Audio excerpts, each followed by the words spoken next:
Hi everybody, we're back here at the creek today, and we've been joined by Jerry Cordova, who's a stormwater specialist for the city of Colorado Springs, and his work, which I'll tell you a little bit in a minute, really focuses on education and outreach.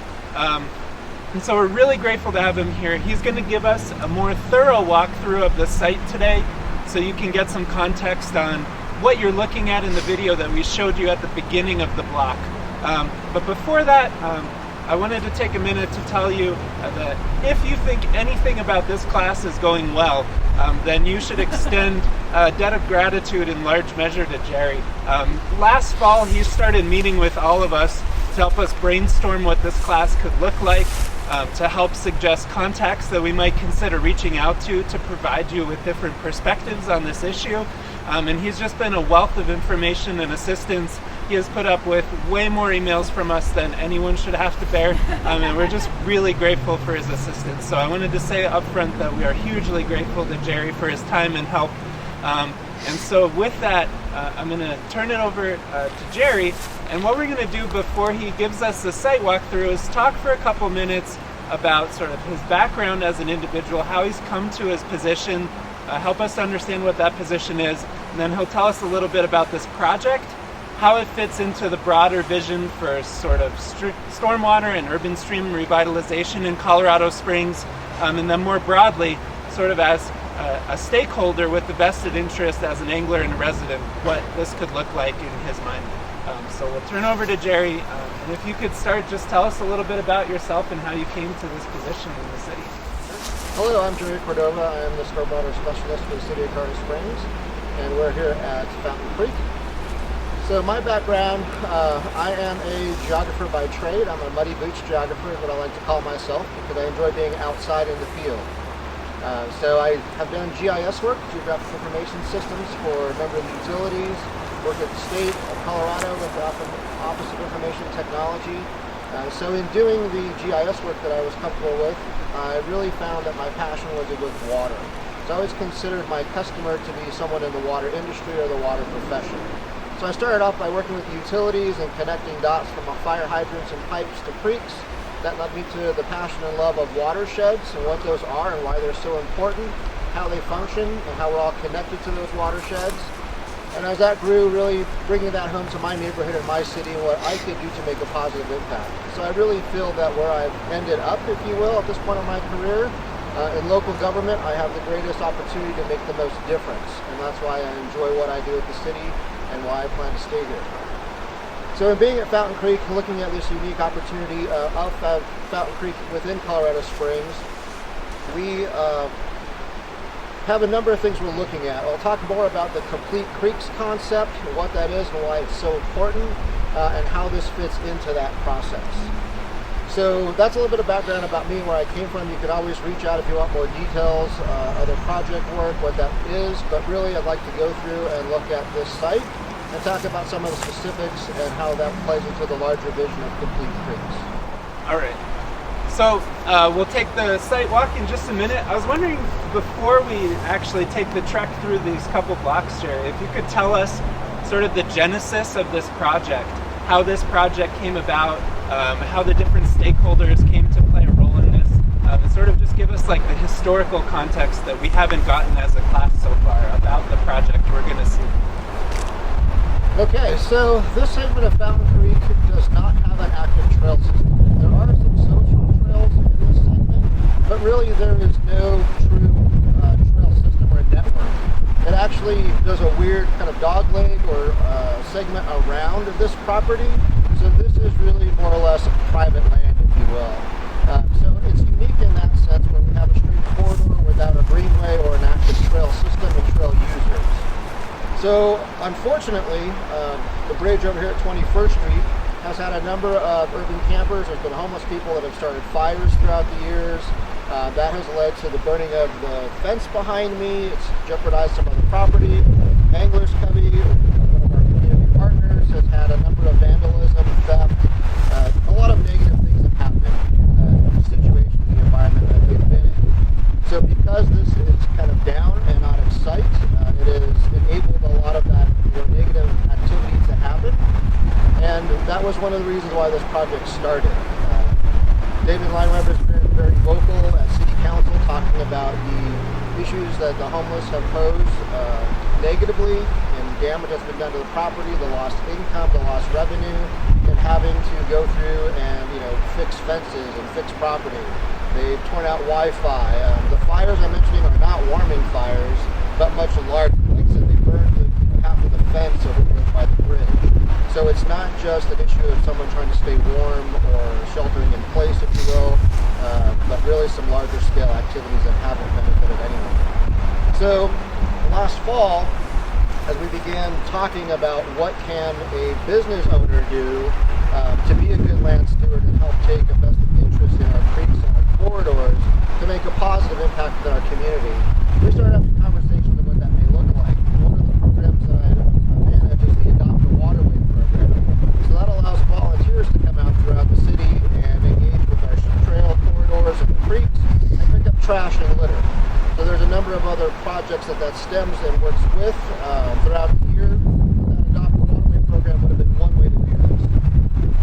David's concern was that really becomes more of a band-aid because this land is publicly accessible, that we end up with trash and he'll just pick that up, and then the next day, next week, next month, he's picking up more trash.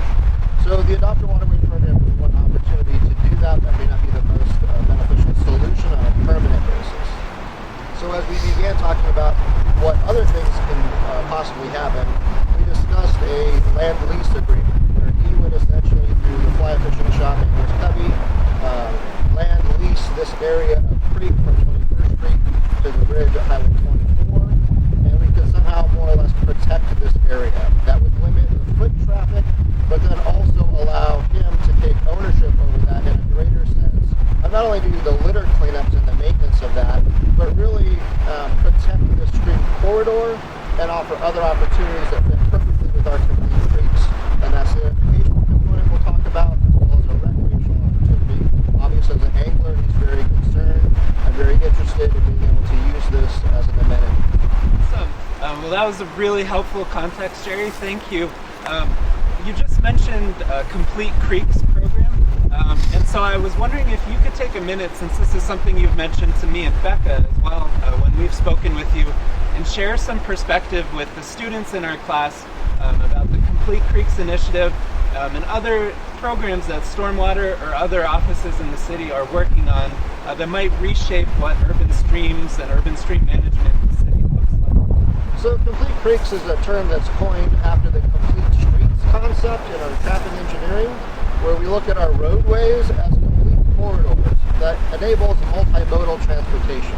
So that streets or roads are not just for cars, but also for pedestrians who want to walk through sidewalks or our areas, bicyclists who want to bike, so we need bike lanes, protected bike lanes, all of those things fit into the complete streets concept.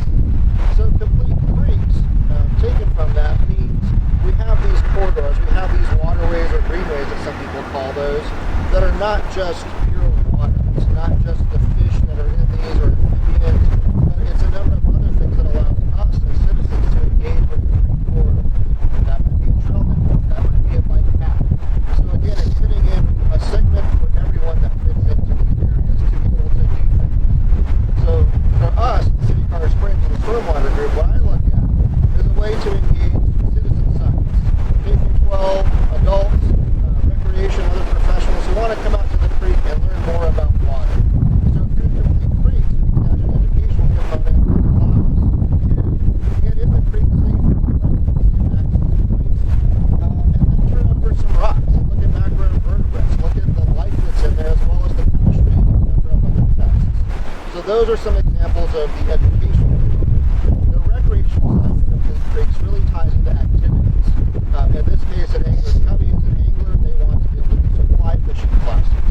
So this would be a great opportunity to do that safely, where we've got a business who's already doing a lot of homeschool programs and can now engage with the creek and actually do some fly fishing classes and help build that business. I'm also wearing the Global Fat Bike Day shirt. This shows another opportunity at Sand Creek, another part of town, where we actually take fat bikes and rode in the creek.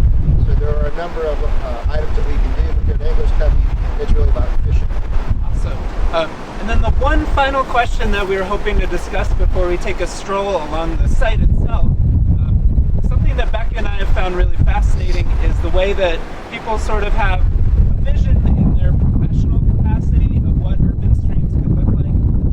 But we're all stakeholders, right? Whether we're, in a governmental official capacity or as students in this class, like we have a vested interest in these urban streams here in Colorado Springs. And so one thing that we thought might be interesting is if you would be willing to share with us your vision as an angler, as a resident of Colorado Springs, what these urban streams could look like in a perfect world, like in your vision of how these might look ideally, sort of your sense of what might be required to get from here to there. Most of the creeks that's a watershed that extends from the city of Monument or town of Monument down to Pueblo. It's 925 square miles, and most of those streams are listed as impaired. If you were to check the EPA's 3 or 3D list, most of these are impaired for a number of reasons. Sediment is a big part of that, and so what I look at, from a city employee as well as a citizen, is what can we do not only to improve the creeks that need to be improved, retain what is positive, and restore, if you will, the areas that need to be restored, but it's engagement, right? Unless someone understands what the problem is and can come down to the creek and actually engage with it, they'll never appreciate that and want to protect it. So I think that that's really the big motivation behind the education and outreach efforts in Complete Creeks is building that engagement, finding places where people can safely get to the creek and understand that. From a recreational side of just the beauty of what we have to offer in our city, as well as the educational side and building the land stewards of the next generations. So for me, when I think about our creek corridors, love fishing. The angler side of me would love to be able to go to our urban corridors and fish. And that is not for consumption. I'm saying that strictly as a hobby, as a recreational opportunity. And there are a number of amazing fish and anglers out there that I think could interview. We can show you some amazing things that most people are unaware through our urban corridors. As a bicyclist, I love being out at the creek. I'm at a lot of the greenways, on the trails, and it's awesome to look at areas where we can actually ride in a creek. Dominantly, most of that terrain is sand, and so it enables that activity. But it's such a wide array. If you think about, in one part of town, you could actually go fishing, be an angler, in your car, take off your boots, and 10 minutes later you're at a brewery, have a brew, or a coffee house. But that will fit into your normal lifestyle. As a cyclist, the same way. You could easily commute somewhere on a bike and jump in a creek, run through our drop structures, traverse the creek, if you will. But again, you're engaging that corridor. You're actually traversing that. You're not just on the side as a spectator. In the areas of Sand Creek where you can ride, that's an activity where we actually get together and we ride in the creek through that sand, which is pretty neat and a lot of fun terrain. So to me, that passion is just, what could you do? There's a lot of things we don't know. When I started with the city, none of this was even thought of. This wasn't something that was in a master plan. And so these are things that the community and us have worked together as local government, those public-private partnerships, to dream of. What do we want the city to look like? What could we do? And so we're building that and we're doing those things as those partnerships. And so I see ways that we could not only do the things that I mentioned, but other things. There's some limitations with flow. So people have brought up, well, Boulder has a to work day. Can we do that? That's really feasible in a lot of our areas because of the impairments and health concerns and because of the amount of flow. So I think we're going to need to find what's right for us, what fits Colorado Springs the best, and we can certainly do that as we engage with the citizens and figure out safe ways to do that. Awesome. Well, I want to thank Jerry on behalf of all of us. We're going to stop this video here and then reconvene in a minute and take a walkthrough of the site. So thanks, Jerry.